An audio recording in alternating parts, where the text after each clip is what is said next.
Good morning. Welcome back, Trinidad and Tobago. Well, moving parts. What is it all about? Filmmaker and director Emily Obzak is here to tell us about her film. It's called Moving Parts, and the British High Commission is keen to support Emily Obzak as she prepares for this particular launch. The film is supported, as I mentioned, by the High Commission and several other local and international organizations. So she's here to tell us all about it. Welcome. Thank you so much. What is Moving Parts all about? Moving Parts is a narrative feature fiction film that was shot here in Port of Spain primarily. It's a story of a stranger in a strange land. So a Chinese woman who's smuggled onto the island and then her experience as it unfolds when she's here. Again, it's a fictionalized story, Yes. And it's a full-length feature film. What would have been the inspiration behind this particular film? The film came about in my mind based on sort of the situation here more 2007, 2008, when there were a larger majority of Chinese construction workers who were here, and kind of seeing them on the streets and wondering who they were and what their story was one of the many bits of inspiration that sort of started the storytelling process. Would you say it's an educational piece?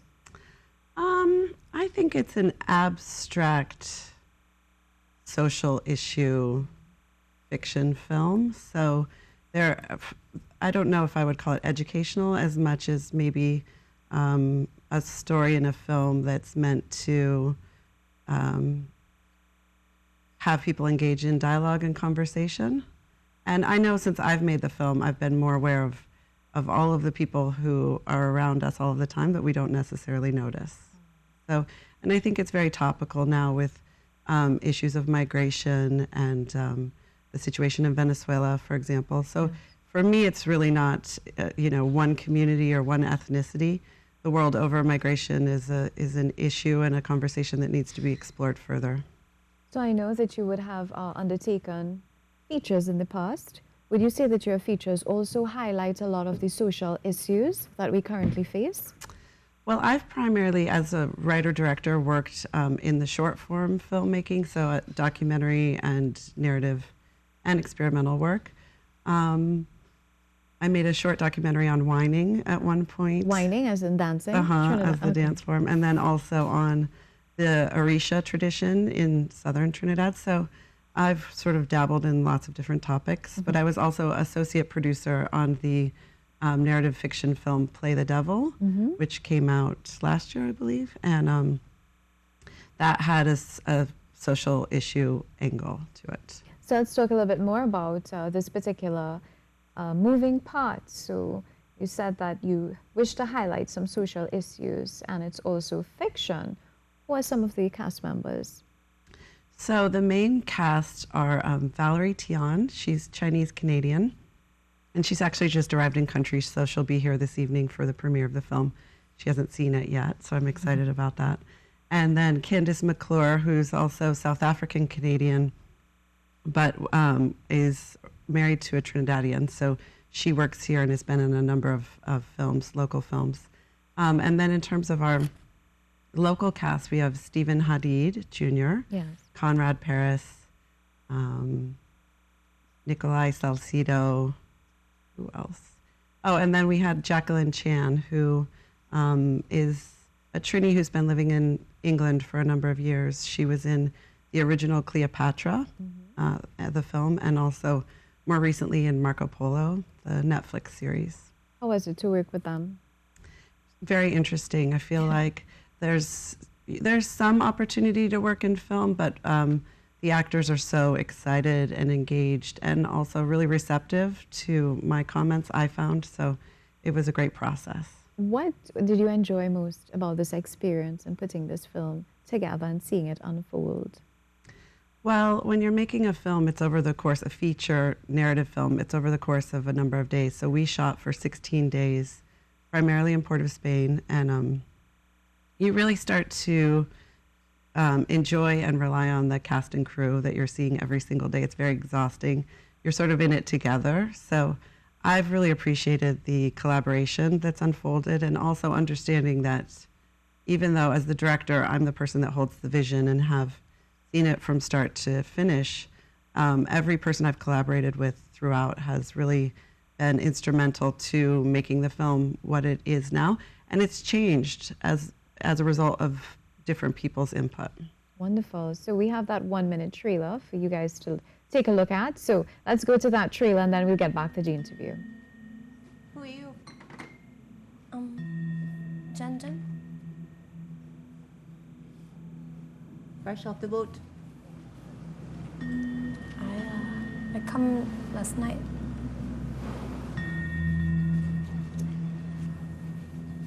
First night always the hardest.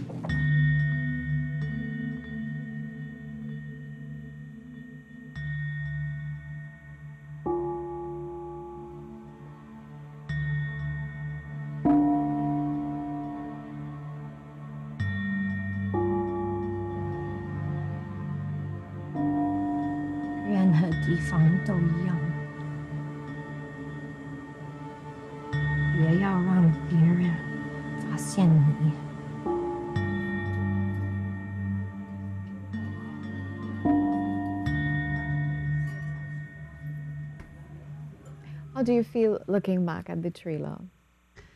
Well, it makes me feel good. It's very sort of an art house. As you can see, it's just an impression.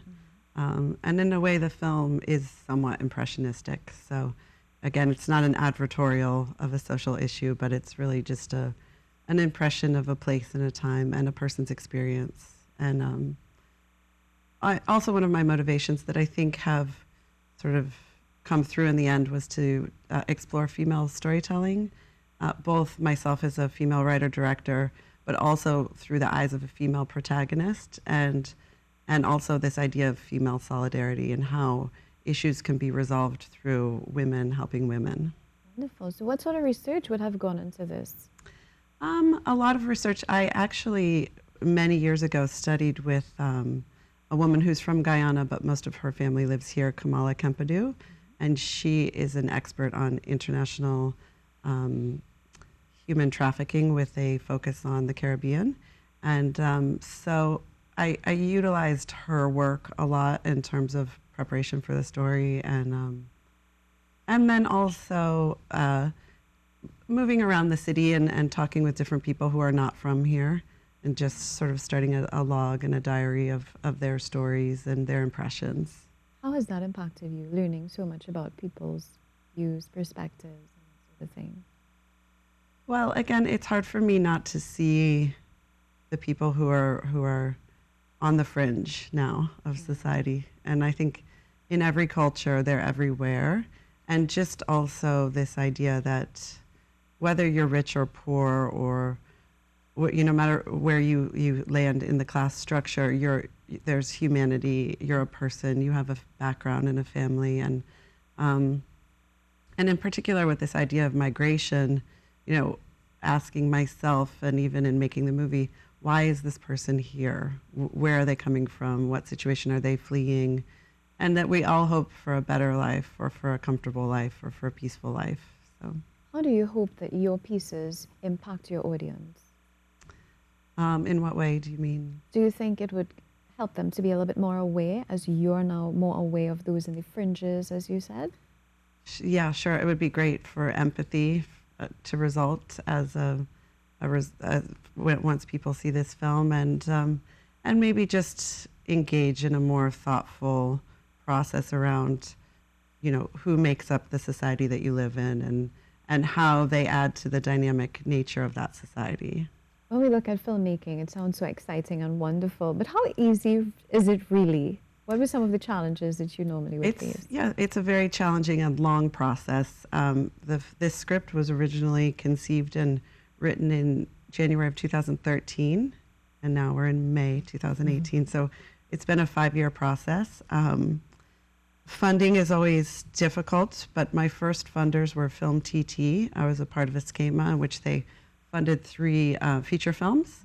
So they've been very supportive. And then also the Counter Trafficking Unit has brought on money, as well as the British High Commission and NLCB and the United Nations. So I did receive support locally, and that made it possible to execute the film.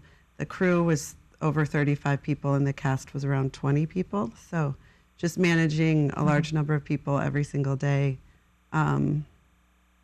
while trying to execute an artistic vision, that was a great challenge. So, Sue, my final question to you. When does it premiere?